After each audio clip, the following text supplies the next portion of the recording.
नमस्कार दर्शकों, India Republic में आप सबका बहुत बहुत स्वागत है। इंडिया रिपब्लिक के स्टेट हेड आरोप कुमार शुक्ला से शिष्टाचार मुलाकात में पूर्व विधायक व SC/ST आयोग के सदस्य लल्लन भुइयां ने फर्जी मुकदमों से बचने की अपील की और प्रधानमंत्री नरेंद्र मोदी और मुख्यमंत्री नीतीश कुमार के काम की सराहना भी की।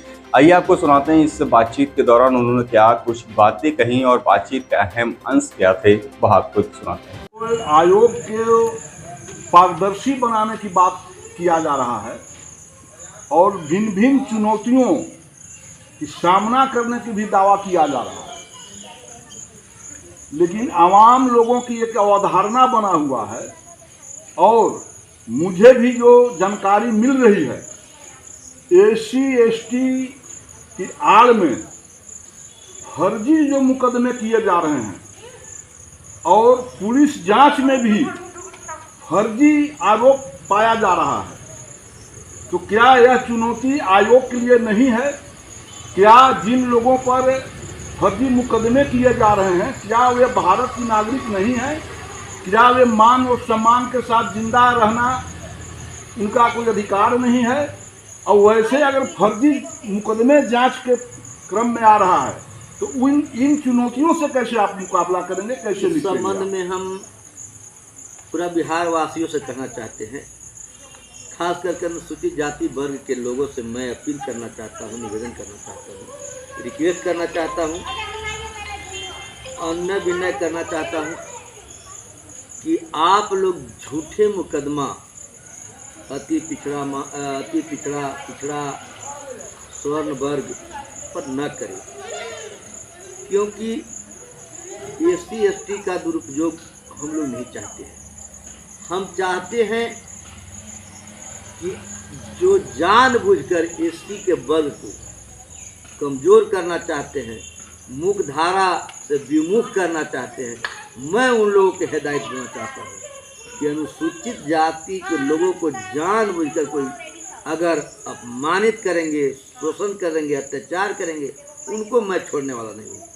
लेकिन मैं आप लोग से ये बताना चाहता हूँ कि अति पिछड़ा और पिछड़ा या समान वर्ग के लोग को भी मेरा आग्रह है, उन लोग से निवेदन है कि हमारे समाज अनुसूचित जाति लोगों को भी सम्मान देने के काम करे। ऐसे तो हम लोग जा रहे हैं, सभी बिहार में घूम रहे हैं, बहुत नीतीश कुमार के सरकार आने पर बहुत बदलाव हुई है और उन्होंने जो क्रांति की है उस संबंध में हम फिर बाद में बताएंगे, क्योंकि काम बहुत बिहार सरकार अच्छा कर रही है। इसके चलते लोग मुख्य धारा में जुड़ने में सहमति जताए हैं और जुड़ रहे हैं। जहाँ तक बात रहा कि झूठे मुकदमा में पुलिस प्रशासन फंसा रही है, तो आप लोग चिन्हित करिए, उस पर हम लोग पदाधिकारी से जवाब तलब करेंगे। स्वीकृत हो कहीं का तो निश्चित तौर पर हम लोग उस पर आयोग उसको देखेगी। और जहाँ तक रहा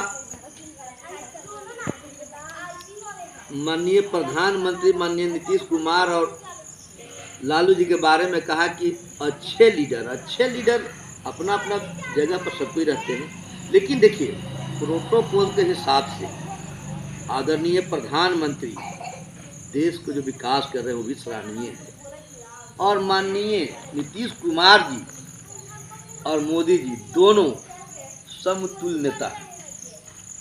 दोनों एक प्रोटोकॉल में तो आदरणीय प्रधानमंत्री हैं, प्रोटोकॉल में तो उच्चा निश्चित तौर पर है, लेकिन सामाजिक वातावरण या राष्ट्रीय पार्टी के नाते अगर देखिएगा तो दोनों समतुल्य नेता, दोनों अच्छे लीडर हैं और दोनों का प्यार भी आप लोग देखे होंगे। इसलिए मैं इस पर नहीं कहना चाहता हूं।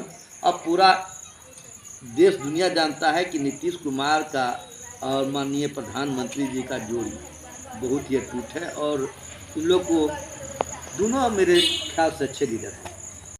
मैं देख रहा हूं पटना और राज्य के अन्य हिस्सों में अपने आयोग के कार्यों के निष्पादन में जा रहे हैं। लगातार कुटुंबा विधानसभा क्षेत्र के गांवों में आप घूम रहे हैं। आम चर्चा है कि ललन जी बहुत अच्छे प्रतिनिधित्व किए थे पिछले 5 साल विधानसभा में। यदि मौका मिलेगा तो ललन जी फिर प्रतिनिधित्व करें तो क्या लगता है कि आप चुनाव लड़ने के तैयारी में हैं आप? देखिए, एज आयोग मैं इस बात पर टिक्का टिप्पणी नहीं करना चाहता, क्योंकि देखिए आयोग का अलग दायित्व है। और जहाँ तक बात रहा कुटुम्बा विधानसभा के, तो ये पार्टीगत निर्णय है। और जहाँ लोकप्रियता की बात है तो ये बात तो तय है कि कुटुम्बा विधानसभा के लोग हमें जो सम्मान दिए हैं, मैं उन लोग को देवतुल्य मानता हूँ। और जब तक मैं जीवित रहूँगा तब तक मैं उन लोग कुटुम्बा विधानसभा के लोग, औरंगाबाद जिले के लोग, बिहार के लोग, भारत के लोग को मैं सम्मान करते रहूँगा। और हम जहाँ तक बात है कुटुम्बा विधानसभा में, हम जब अवकाश में रहते हैं तो निश्चित तौर पर हम अपना क्षेत्र भ्रमण करते हैं, इसलिए कि लगाव है। और उसके साथ साथ अनुसूचित जाति के लोगों का भी भला करने के लिए कार्य करते हैं। अवकाश में भी मैं चाहता हूं कि जो मेरा दायित्व है, जो जिम्मेदारी है, उसका मैं ईमानदारी से कभी को निभाऊँ।